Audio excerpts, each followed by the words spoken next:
the life, the drama, the tears, the happiness.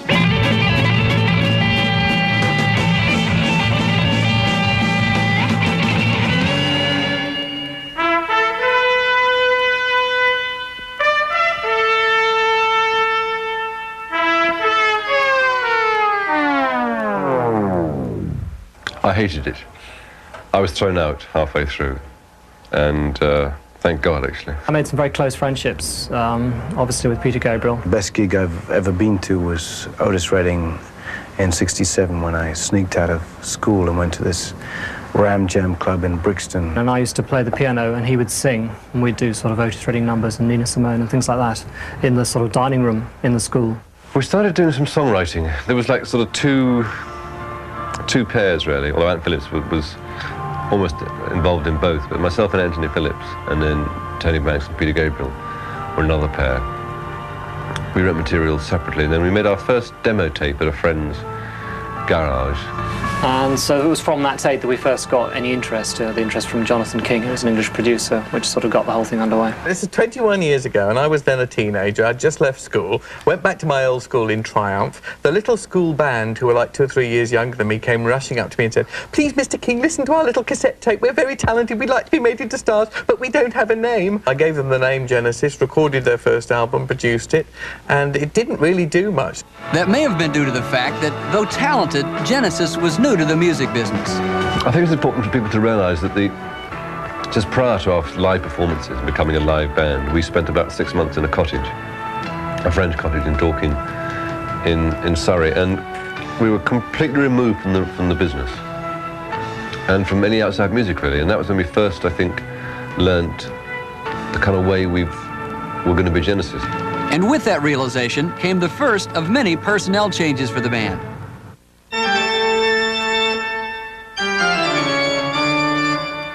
Yeah, we arrived and I was too early to audition. So they said, "Do you want to go for a swim?"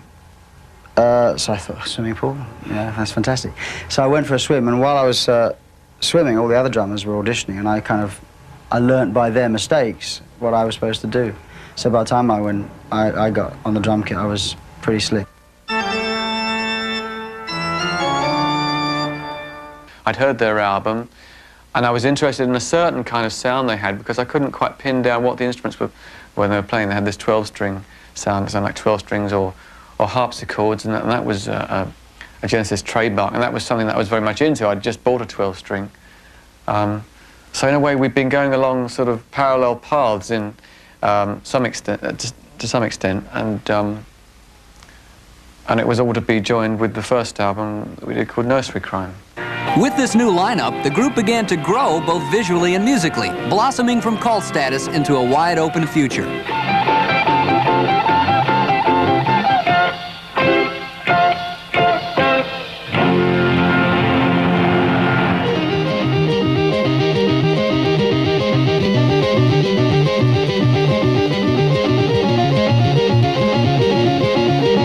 Those days, if you were a good live band, you could work hard, build up a following, and get something going. Well, a typical gig would be us leaving, I suppose. We'd play one end of England one day and then the other end the next. So we'd be leaving about 8 or 9 in the morning. Pete used to drive the gear around. He had a big London taxi. He used to drive the gear around in a taxi. I had a yellow, rusty Ford Anglia, and Tony had a little Austin A7. It was 3 cars. We'd break down a couple of times on the way up because the van we had never made it to one place without breaking down. And then we'd do a sound check and set our own. We'd obviously, you know, at that point we were still our own roadies as well, so we'd get the gear out and set it up. And it would probably be a college or university or a small club. And the first gig we set up in a row, 2 rows, 3 deep. It was ridiculous, you know. I had no idea what we were doing. We actually got an encore our first gig.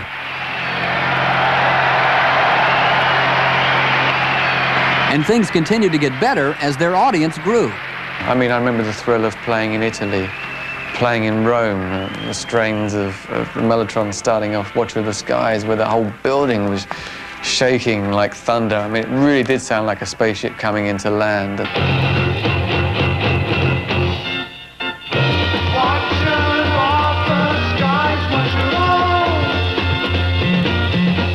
world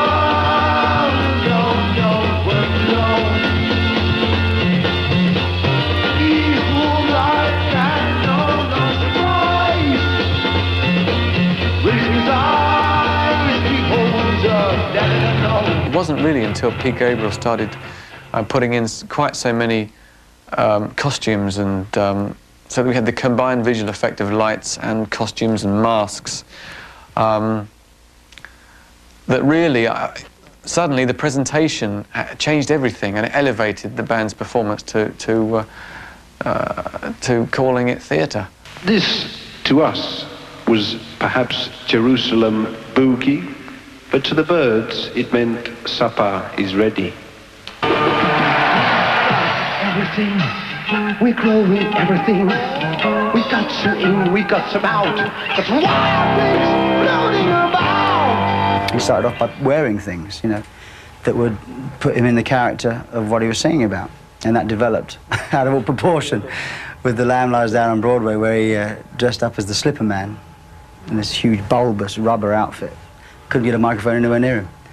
And at that point, I think we all thought, this is probably as far as we'll go like this.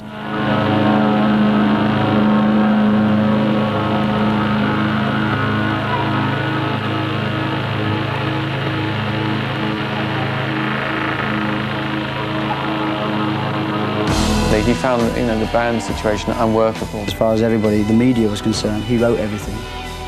So, you know, we were just musicians playing his songs.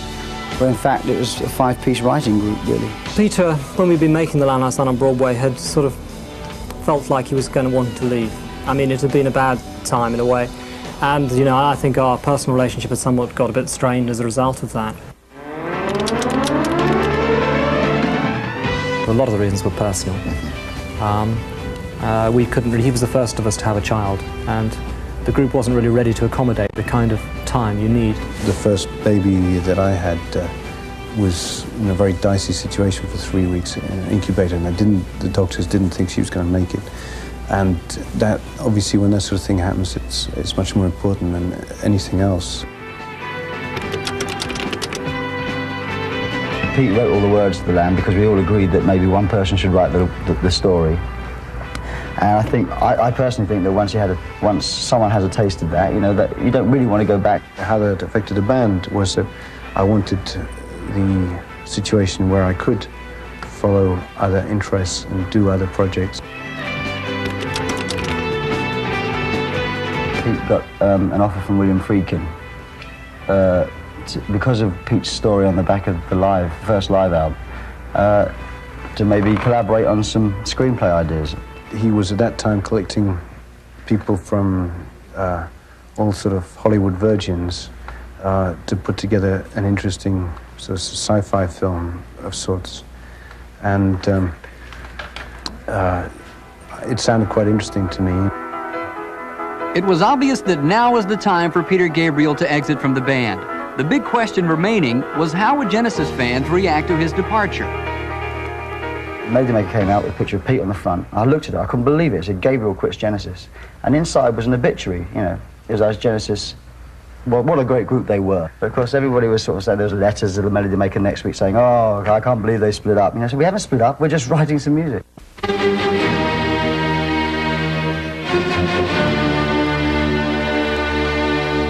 The office went through loads and loads of tapes, you know, the ones that were obviously no-hopers, they kind of rejected, and then they sent the rest down to us.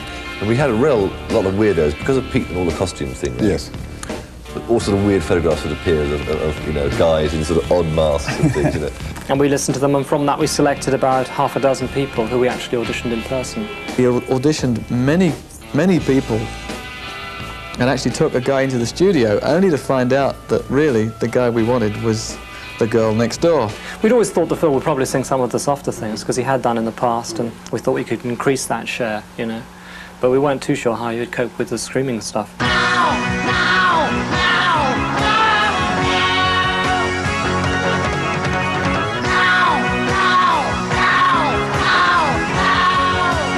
As you can see, Phil had no problem with the screaming. It was relating to the audiences between songs that worried him. He was more worried about the talking in between songs than the singing, right? And he had his little notes, right? Hello, everybody. I was in his hand doing that, right? He was sort of reading what he'd written down. Right? I'll never forget that. Right, well, anyway, as I said before, we're going to try and do something very, very heavy here. We're going to try and get in touch with the other world.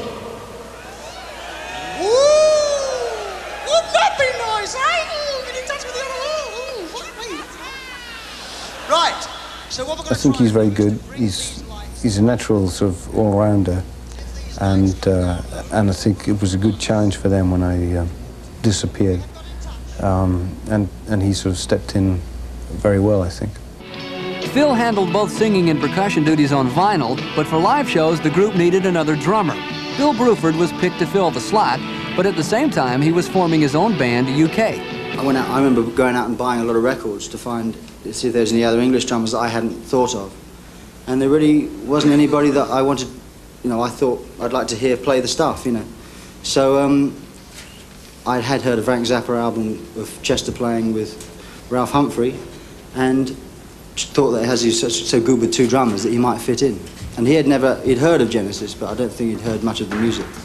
So it was an interesting thing for him to do, because he'd never played this kind of music before. We had a total of 9 days for that first tour that I did. And, I mean, they already knew the stuff, so it was routine to them, but I was working pretty much around the clock trying to get everything together, just 4 or 5 hours of sleep and the rest of the time working. Would you welcome, please, all the way from Los Angeles, California, on the drums, Mr. Chester Thompson!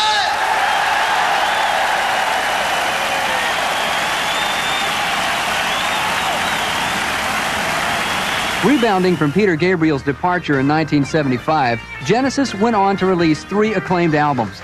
It was after the tour for the live Seconds Out album that the band was faced with another crisis. It was a 2-year battle within myself.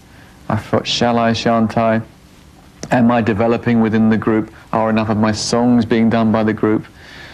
And the answer to that was no. He did do one solo album. Well, when Peter first left, he did a solo album, but consequently didn't, I don't think, contribute that much to the next Genesis album, Trick of the Tail. You just didn't have time to do both. We had to keep the pressure on, particularly over here, where the band was still, very much sort of like second division group. And we wanted just to sort of try and make the audience grow, We don't feel you're right behind the band, etc. I said, well, it's rather difficult, I've got, on one hand, a record company phoning me up saying, where's our product? You are committed.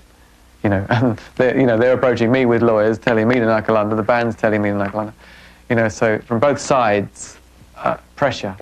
After the Seconds Out tour, the band returned to the studio to mix the album. It was then that Hackett made his choice. I was going to the studio, and I passed him on the street, and I said, Steve, hop in, I'll give you a lift, He said, no, it's okay, I'll call you later. So I got to the studio, I said, I just passed Steve, he said he's going to give you a call. And he said, haven't you heard? I said, no. And then Steve rang up and he said, Phil, I think it's best I leave, So I said, righto. Put the phone down, that's right, now, put the tape on, It was very strange way to leave. Along with you, I will follow you, follow me. Collins, Rutherford, and Banks chose to remain a trio, and then There Were Three was released, and the threesome enjoyed their first big hit with Follow You, Follow Me. Mike Rutherford made the switch from bass to guitar, but when it came to live material... I wasn't sure if we wanted a bass player guitarist or a guitarist bass player. I was the first guy to audition in America, and he said, I think that'll be enough, I think you're the one. And I thought, really? I mean, what did I do? I just played Squonk, and I played a song called Down and Out, and something else, I can't remember. And he said that would be enough. I thought maybe that was his way of putting me off. He had a feel for what the songs are about. When he's playing, his technique is fantastic. I'm still in awe of it, The wonderfully, fantastically fabulous Mr. Darryl Stelmach!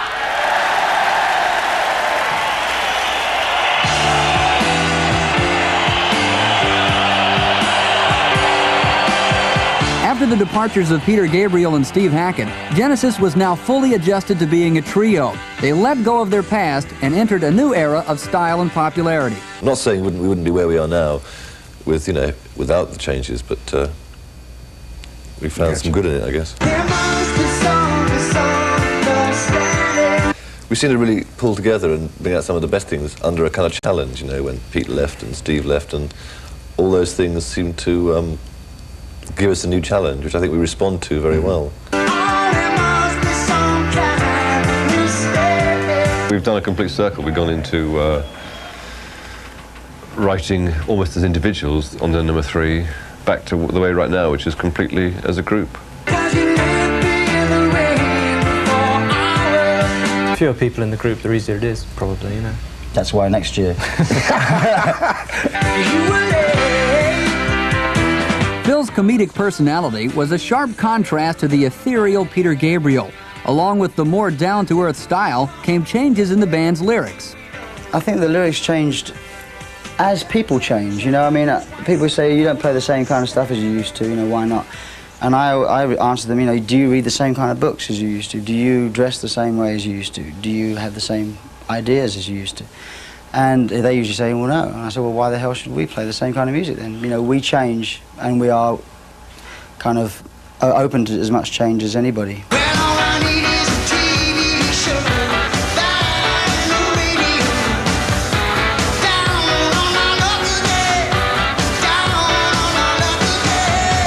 Unlike the old days when the band members showed up at studio sessions with individual song ideas, the new lineup also devised a new technique for songwriting. It's not till we get together as a band that we actually start pooling ideas, and that's normally the rehearsal room.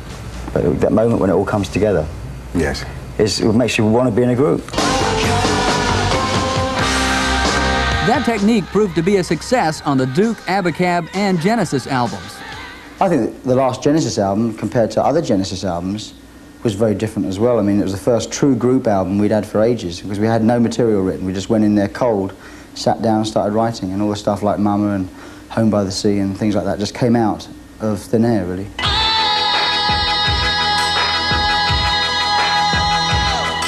And Genesis, at the moment, we get on better now than we ever have done, and the last album was really good fun to make because we did it from scratch, and we all felt very involved in it. And it didn't get in the way of the solo things because there was no solo songs involved, it was just all group stuff. So really everything's ticking over.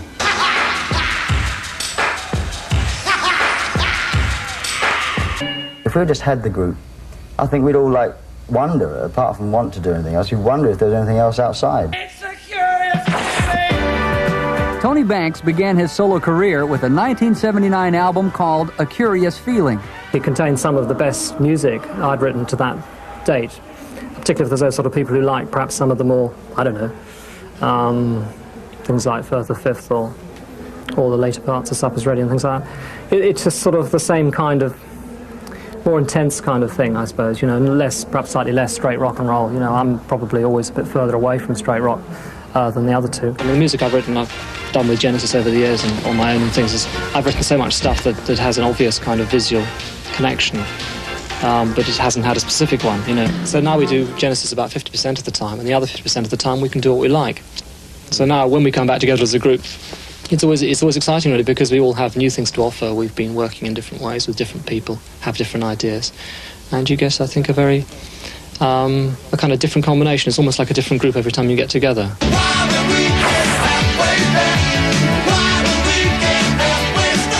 One's very critical about one's own voice, and the reaction I got back was very nice, and also people didn't think that's how I was going to sound. You know, they had an image of how my voice was going to be and the kind of songs I was going to be writing, and what I produced wasn't at all like that, so I kind of went with that title, seemed to go. I shocked them all. Mike Rutherford's album, Acting Very Strange, was his second solo album as a member of Genesis. A third album was in the cards, but it didn't necessarily mean he was leaving the band. The big difference with Genesis is that the reason we do stuff, we've done stuff outside the band, is nothing to do with dissatisfaction with what happens in the band, as is normally the case. It's just that here are three guys who've been playing together for the last X number of years, and if all you do is to play with the same two other people, it gets very, it's not enough really. I mean, you need to have other influences. I call it Mike and the Mechanics because it's, I don't see this one as a solo album. I decided last year that in fact I'm better working in collaboration with other people. It brings much better things out of me, so I wanted to make it a group effort.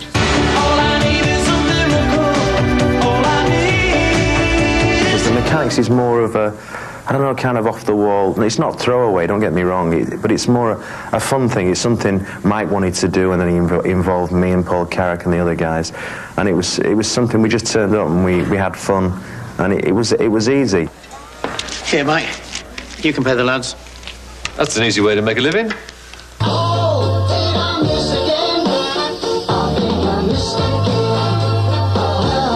Now love, don't come easy, but I keep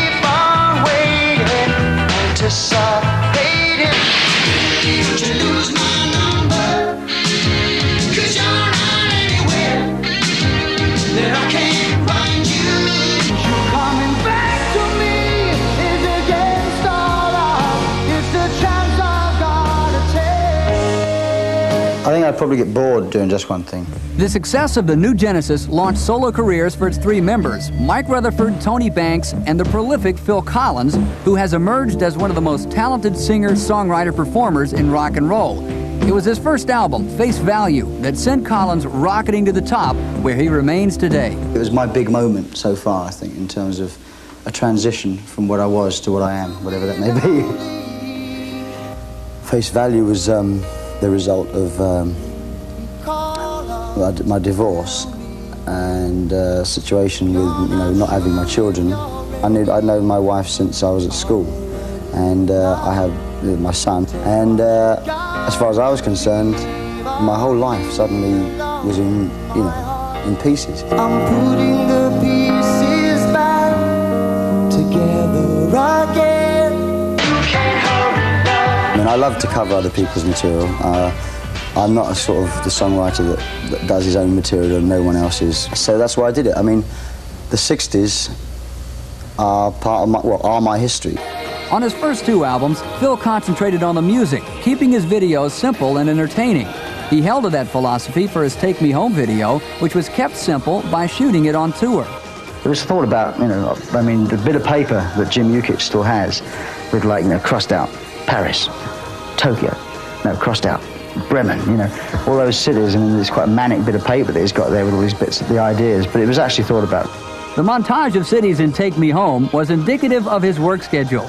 His same-day Live Aid performances in London and Philadelphia, and the series of concerts he gave for the Prince's Trust were all done between producing and touring duties with Genesis. This unstoppable energy won him 3 Grammy Awards in 1986. I really, honestly and sincerely didn't think that I would come away with anything, maybe more than one, if I was lucky, because, it's a very strong year, there's a lot of good records around, and just to get here nominated, the way I feel about things, I feel very proud just to get that far. Phil continues to be the busiest man in show business as a solo artist and a member of Genesis. He's doing what he loves most, and he's getting paid for it. I've never done a proper job, so this is all I've ever done. This is, and to me, this is just an accumulation of everything I've ever done, and it won't stop here, I hope.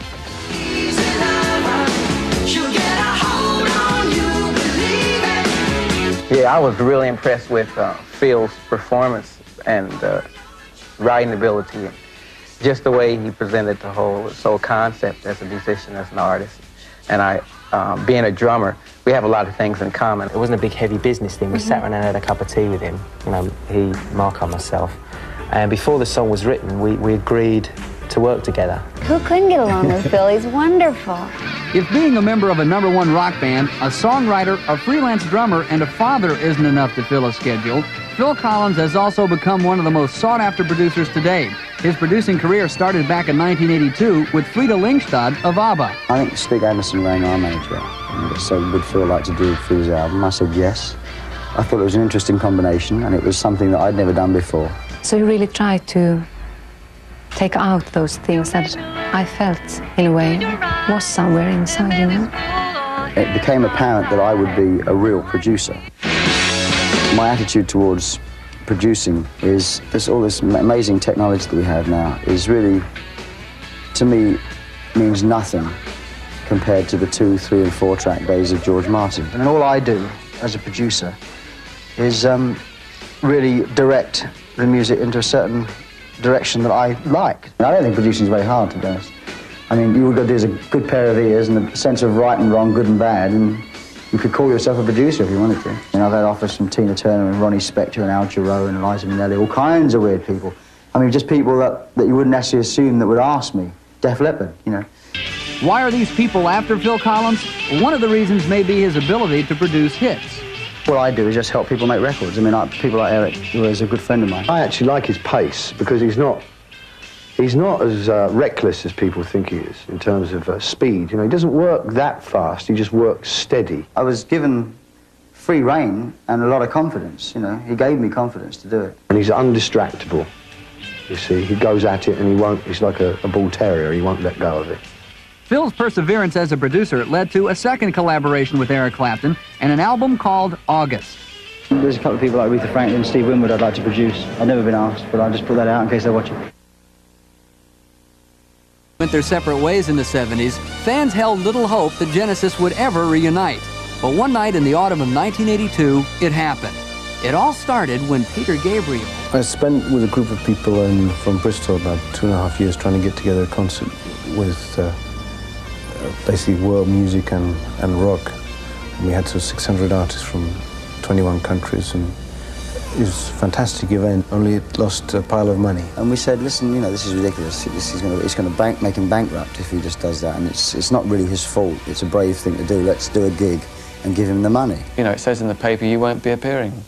So I said, sod that, I haven't been asked. So I flew back immediately, phoned them up, and said, look, I'd very much like to do it. The best thing we ever did, and I was the strongest one on this, was to not film it or record it. Because on the day it was fantastic. It was a rainy day, raining and mud, good old England. 60,000, 70,000 fans there, and the atmosphere was fantastic. It was an emotional moment. It was really funny because going back to suddenly, it was switching suddenly straight back to 75, you know. All the same mistakes were being made all over the place, you know.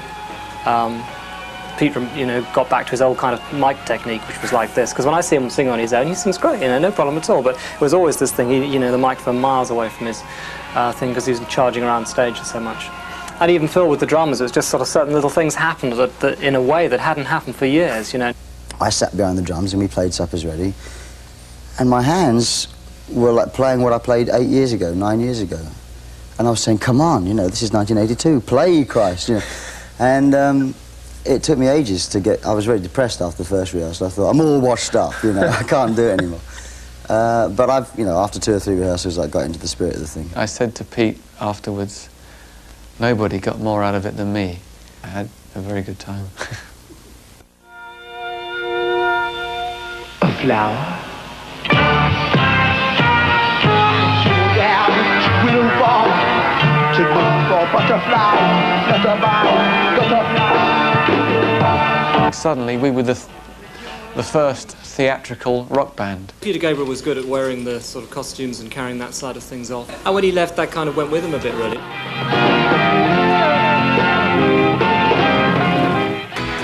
But Genesis maintained their strength as a visual band.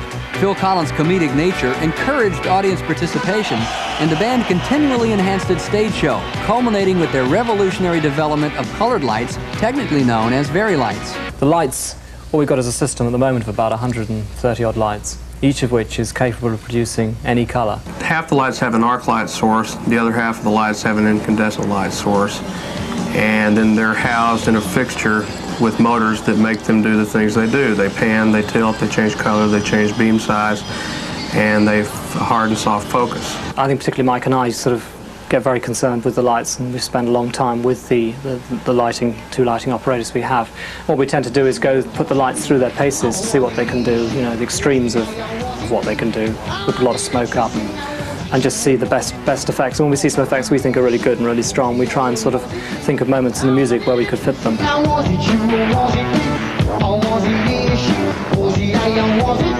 Any movement effect is special because it's something that you can do that you couldn't otherwise do unless stuff like Vari-Light existed. There are some colors that Vari-Light will get that you can't get anywhere else. You can get close, but you can't get the saturation, the deepness of color.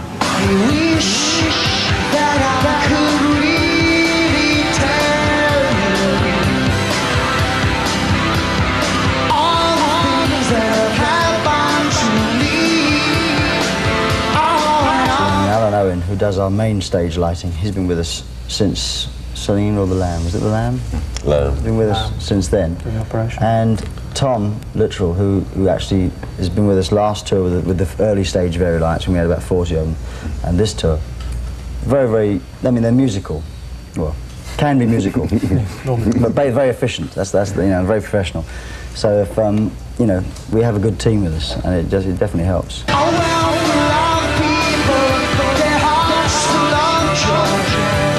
Cities of light, with no fear of war. Thousands of creatures with happy lives. Dream of a future with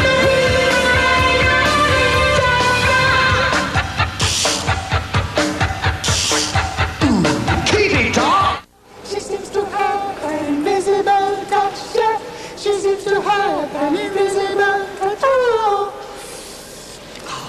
fantastic. Wasn't it fantastic?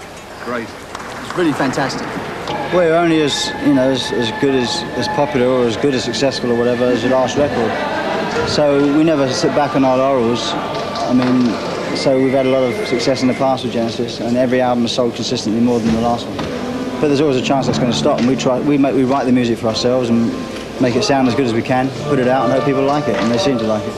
They began in 1967 as a rock and roll band. They changed lead singers in 1975, adopting a new style but remaining a rock and roll band. Today, they all have solo careers, and today, Genesis is still a rock and roll band.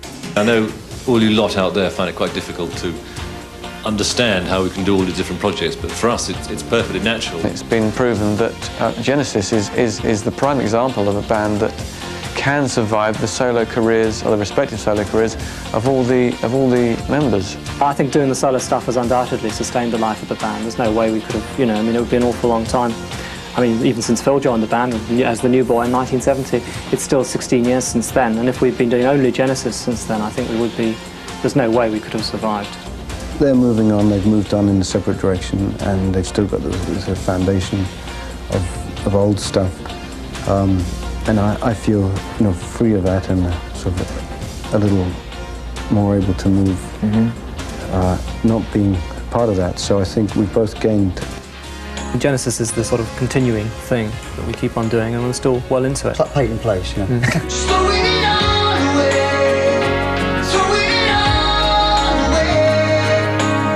I couldn't be in this band if I didn't get on well with the other guys. I'd find it very tedious. There's still a spark when we get together. I mean, it still is a great pleasure to write together and things like that. The idea of a group is to be a reflection of the individuals. There's no point in me becoming what people think I am, or what people think I should be, or what the others think I should be, or even what I think I should be in Genesis. It really should be a reflection of what, you know, what I am, but bouncing off the other guys' opinions as well, you know, the other guys' music and their ideas. So how does it end?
We interrupt this program to bring you an update on Genesis. Here now is Mike Rutherford.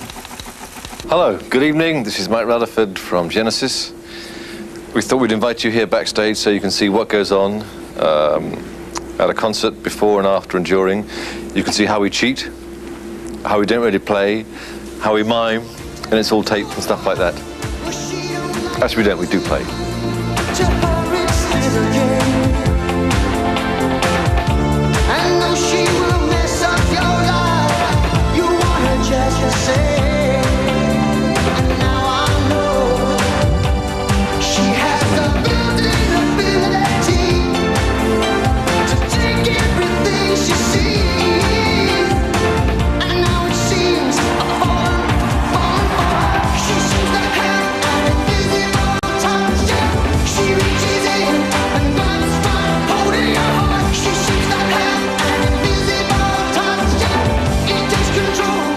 We always all like the most recent stuff best of all.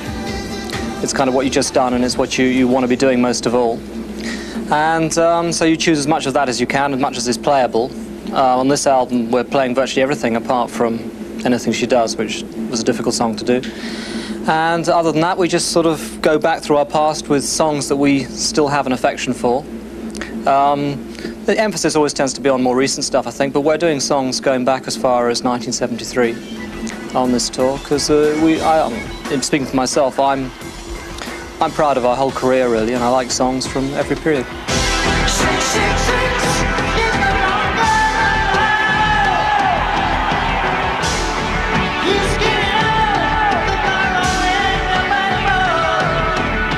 Or like this tour we're doing, Supper's Ready. The end of Supper's Ready. So that's one of the reasons why it's good to be in a group, because I will choose a couple of old songs that maybe someone hasn't thought of, or Tony might do the same, or Mike might do the ssame. And before you know it, you've got about 3-4 hours worth of material, which you've got to prune down to a couple of hours. So there.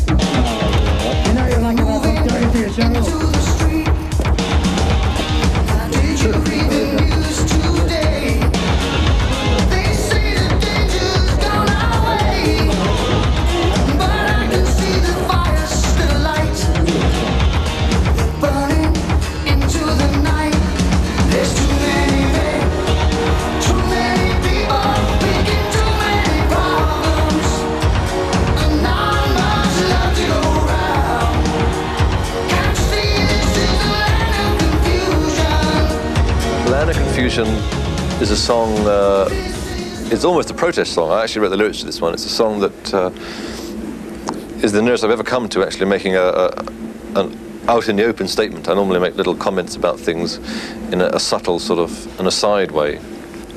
It's really about how we live in a very nice world and what a mess we're making of it, and how it should all be so easy and how it's all so difficult. It's a kind of 80s protest song. It's taken me this long to write my first protest song.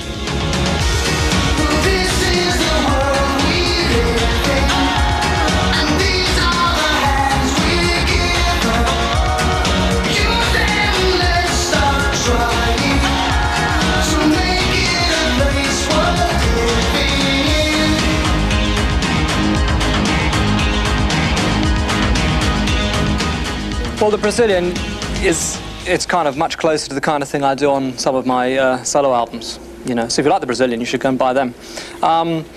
It's which no one does.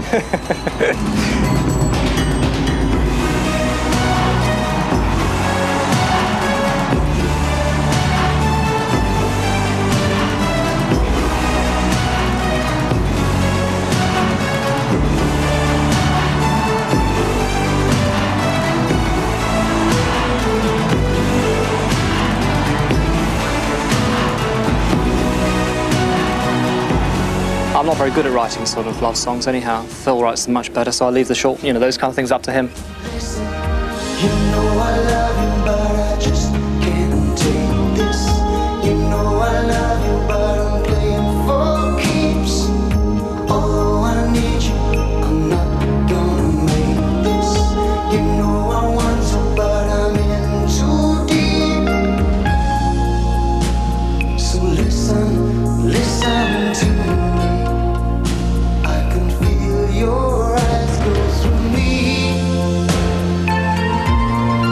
This time is the first tour we've actually brought a complete set of Vari lights with us. This is the first tour anyone's ever done it, actually. They've just designed a brand new light, which is the Power Light. And it's basically, we used to be Vari lights, and the lights they call the Power Lights, which are the kind of lights that give you the general colour. But this time we've designed this light that, we've had designed this light that does both. So it's the first time that has happened, and it seems to be working very well.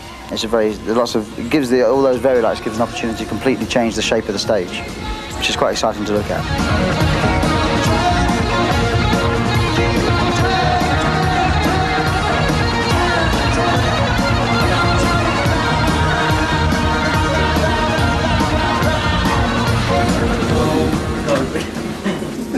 Oh, right. So come in. Right. Look, it's not boring yet.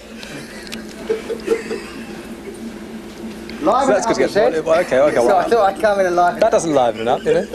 Use that and I'll kill you. All right, okay. You can't go in there like that.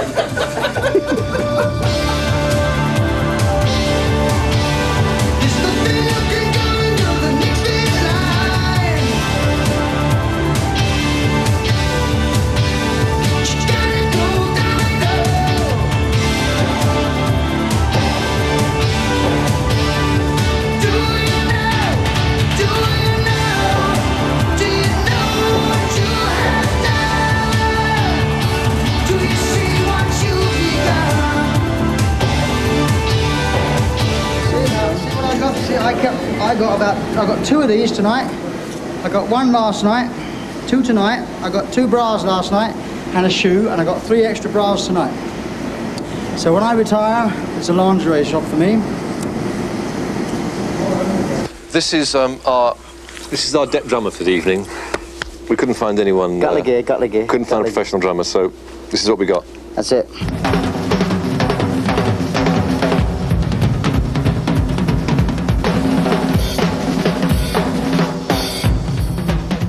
Jess has been with the band, I'd say, for 10 years, and I first came to hear of him with a Frank Zappa album called Live at the Roxy.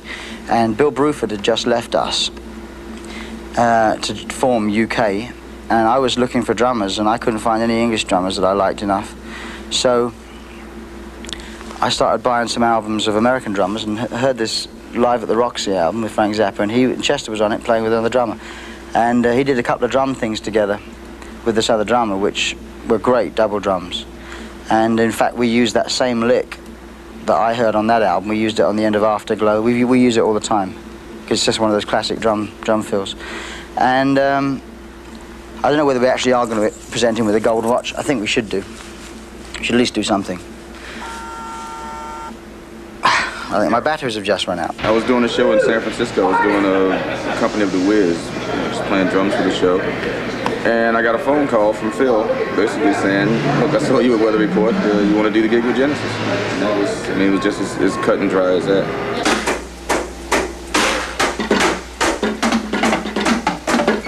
You're on MTV, man.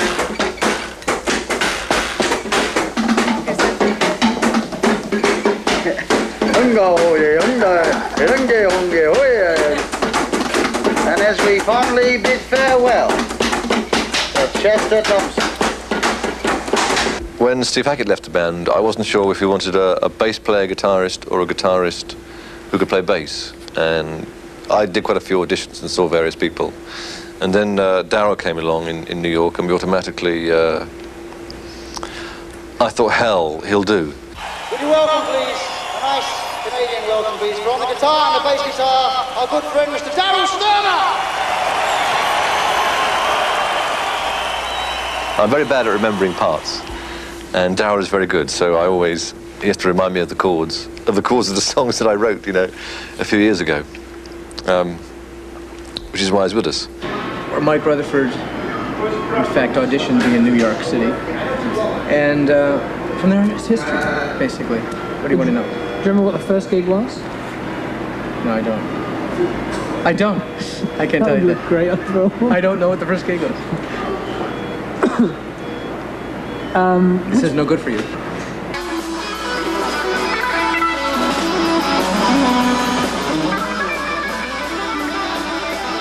But if we don't know the chords of a song, when the 3 of us are thinking about it, we wait until Darryl arrives and he teaches us all how to play it. He's a great musician.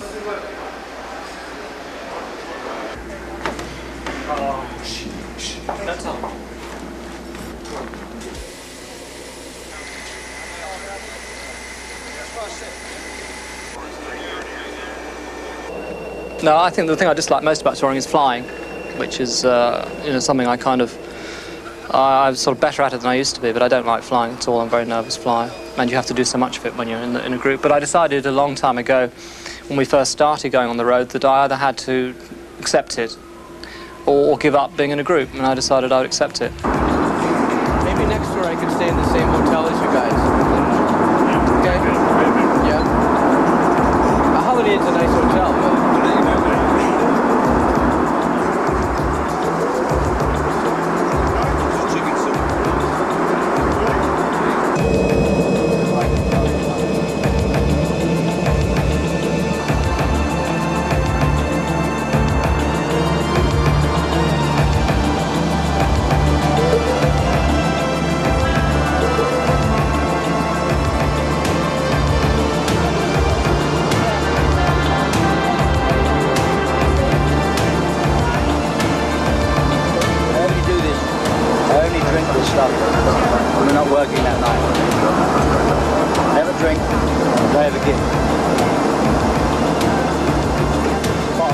outfit you saw me with last night before the show. That's all I had to do.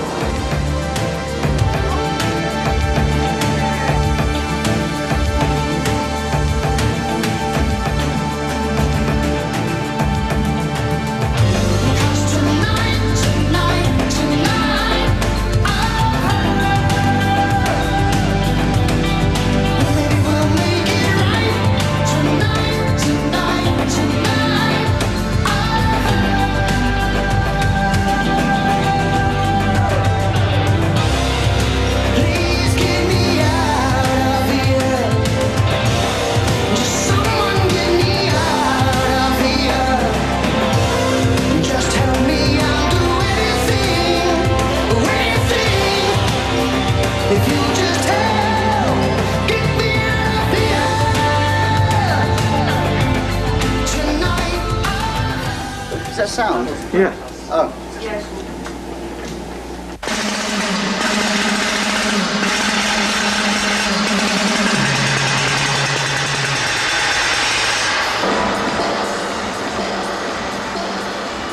To describe a sound check, I heard Charlie Watts in an interview the other day when he was asked what the Rolling Stones meant to him, and he said 5 years of work and 20 years of hanging around, which is actually a wonderful description of what being in a group is. There is an awful lot of hanging around and waiting.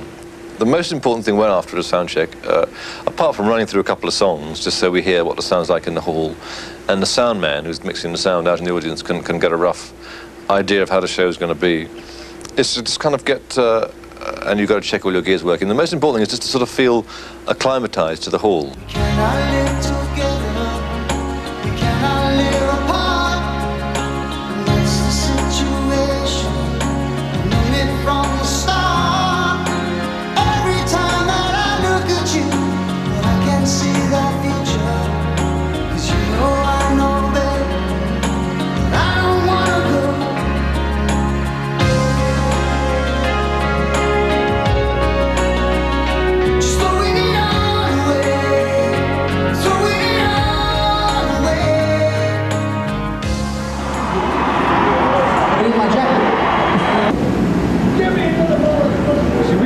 Hold the crowd up, then the scene comes on. Really welcome, please.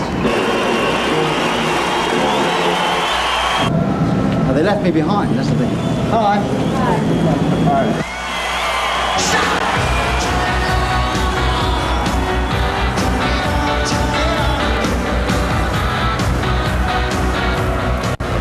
Oh no, this is the last album.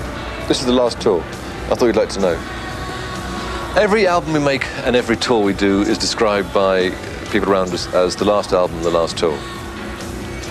And we don't know, so I don't know how they know.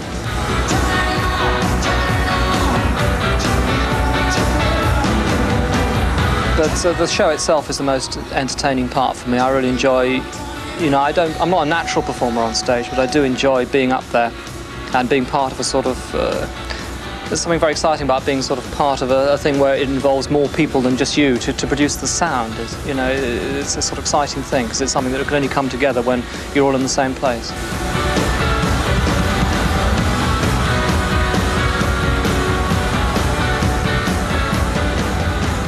Well, we're going to wrap it up now. I've got to go back to bed. And I hope you have more of an insight now as to just what makes this thing tick. The life, the drama, the tears, the happiness, the eccentricity behind the scenes of the Genesis show. We got to go. See you later.